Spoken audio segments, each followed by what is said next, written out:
बाल बागेश्वरी देवी की जय। खुश रहो बच्चा। देवी, मैं पहले भी आपके पास आ चुका हूँ हाँ और अपनी समस्याओं के विषय में आपसे चर्चा किया था। हाँ मुझे उसका कुछ लाभ भी हुआ है। हाँ क्या मैं जो है और शक्तियाँ अर्जित कर सकता हूँ? हाँ। कैसे? यहाँ पे जितने भी सब लोग बैठे हैं वो सब ये शक्तियाँ अर्जित कर सकते हैं। आपको इसके लिए कठिन साधना करना पड़ेगा। अवश्य देवी, अवश्य। देवी, मुझे कुछ उपाय बताएं जिससे मैं अपना कष्ट दूर कर सकूं। आपके शरीर में 3 नाड़ियाँ हैं, जी हिडा, देवी। पिंगला, सुषुम्ना। हिडा और पिंगला से हवा आती और जाती है जी। और सुषुम्ना में हमारे लिक्विड भरा हुआ है। जी।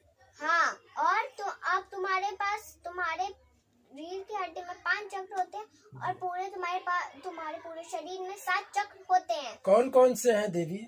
रीढ़ की हड्डी में तुम्हारे 5 चक्र होते हैं। पहला मूलाधार चक्र, स्वाधिष्ठान चक्र, मणिपुर चक्र, अनाहत चक्र, विशुद्ध चक्र, आज्ञा चक्र। 7वां तुम्हारा सहस्त्रार चक्र है। इसको जागृत करना होगा। कैसे होगा महाराज, कैसे होगा अब देवी? देखिए, अब सुनो कैसे जागृत होगा। पहले तुमको अपनी कुंडली इसके लिए जागृत करनी होगी। जी देवी। तुम्हारा रीढ़ की हड्डी है जी। उसके नीचे मांस है और उसी के नीचे तुम्हारी कुंडली है जो सर्प के आकार में, और उसका जो मुख है वो नीचे की ओर है। आपको मुख ऊपर लाना है। जब तुम ध्यान में बैठते हो तो जब तुम पहले दिन ध्यान में बैठते हो तुम्हारा एक बाल के बराबर तुम्हारी कुंडली उठती है। जब तुम हमेशा साधना में बैठते हो तो तुम्हारी कुंडली जागृत हो जाती है, एकदम सीधी हो जाती है और वो रीढ़ की हड्डी के सामने हो जाती है। जो हमारी रीढ़ की हड्डी है वहाँ पे एक गांठ है, जो हमारी कुंडली है उसमें एक लिक्विड भरा है और जब वो जागृत हो जाती है हमारी कुंडली तो वो उस गांठ पे प्रेशर मार के वो गांठ खुल जाती है। फिर वो हमारे रीढ़ की हड्डी में भरती है। जब हमारे वो रीढ़ की हड्डी में आधा भर जाती है तो हमारा मूलाधार चक्र जागृत हो जाता है। और हमारी रीढ़ की हड्डी में भरता जाता है तो हमारा दूसरा स्वादिष्ठान चक्र भी जागृत हो जाता है। हो गया। और जब हमारा और बढ़ता है तो हमारा मणिपुर चक्र जागृत हो जाता है। और जब और बढ़ता है तो हमारा अहनत चक्र जो हमारा वो भी जागृत हो जाता है। और फिर जो हमारा 5वां चक्र है और बढ़ता है तो वो हमारा शुद्ध चक्र भी जागृत हो जाता है। रीढ़ की हड्डी की गांठ यहाँ की खुल जाती है। जी महाराज। जब वो हमारी खुल जाती है पूरे सर पे लिक्विड भर जाता है और जब हमारे यहाँ मस्तक पे भरता है तो जब प्रेशर मरता है हमारे 6वें आज्ञा चक्र पे तो फिर वो हमारा ओपन हो जाता है। फिर इसके अंदर हमारा लिक्विड भरने लगता है। जब वो भर जाते तो हमारे यहाँ नलियों से जहाँ से आते आते हमारे यहाँ नलियों में आ जाता है। जब वो यहाँ आ जाता है तो हमारे यहाँ से वो चूता है। जब वो चूता है तो बहुत सुरीली आवाज आती है जिसको हम बोलते हैं अहनाद। जी महाराज। और जब वो उसका अर्थ होता है कि वो आवाज कभी नहीं रुकेगी, वो हमेशा चलती रहेगी।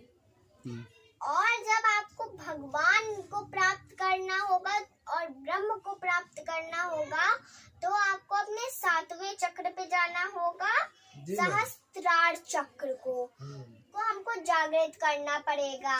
फिर हम पूरी कि हर जगह की बातें भूत भविष्य वर्तमान आप जान सकते हैं। इसी प्रकार से हमने ये शक्ति प्राप्त की है। जी महाराज। जी, हमें भी शक्ति मिलेगी क्या? हाँ। कैसे?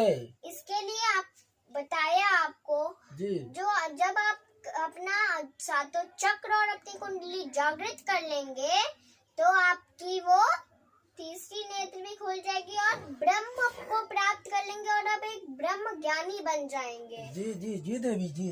और आपकी कोई समस्या और कोई कष्ट बस महाराज, अगर ये हम प्राप्त कर लिए तो समझ लीजिए दुनिया का सब कुछ मुझे मिल जाएगा। हाँ आप बच्चा। हमारे ऊपर दया करें, देवी माँ दया करें। खुश रहो बच्चा।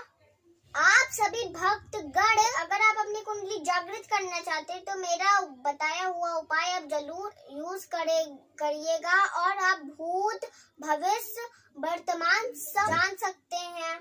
आप भगवान को प्राप्त कर सकते हैं। आपने कहावत सुनी होगी, कस्तूरी कुंडल बसत मृग ढूंढे बन माय। इसका अर्थ होता है मृग है, उसके नाभ में कस्तूरी रहती है, उसको महकता है पर उसको पता नहीं रहता और वो पूरे वन में भटकता रहता है दिन रात कस्तूरी के लिए। उसको कोई बताने वाला है नहीं कि मैं उसी के अंदर है कस्तूरी। उसको नहीं पता है, वो उसको पता तो रहता नहीं है। क्या हमको पता है? हमारी कुंडली हमारे अंदर ही है, किसी को नहीं पता है। भगवान हमारे हृदय में है। हम इधर उधर भगवान को प्राप्त करने के लिए भटकते हैं, लेकिन हमको भगवान प्राप्त नहीं होते हैं क्योंकि हमें उसका ज्ञान नहीं है। जिस प्रकार मैं बताई हूँ आप उस प्रकार कीजिए और आप अपने ध्यान में बैठिए। आपकी कुंडली अपने आप आपकी कुंडली जागृत हो जाएगी। हाँ देवी, ध्यान कैसे करना है मुझे जानकारी नहीं है। हमको एकदम सीधा बैठना और हमारी उंगली ऐसी होनी चाहिए और हमको अपने मन में ओम ओम करना है और अपने आज्ञा चक्र पे ध्यान देना जी है। जी। धीरे धीरे हमको सांस लेना है और छोड़ना है। फिर हमको अपना नेत्र खोल लेना है। आपको हर रोज 1 घंटा की साधना करनी होगी। जी देवी, करूँगा, जरूर करूँगा। आपका कल्याण हो। बाल बागेश्वरी देवी की जय। देवी, इसके अलावा भी कोई रास्ता है क्या जागृत करने का, या मुझे जो है सुख समृद्धि प्राप्त करने का?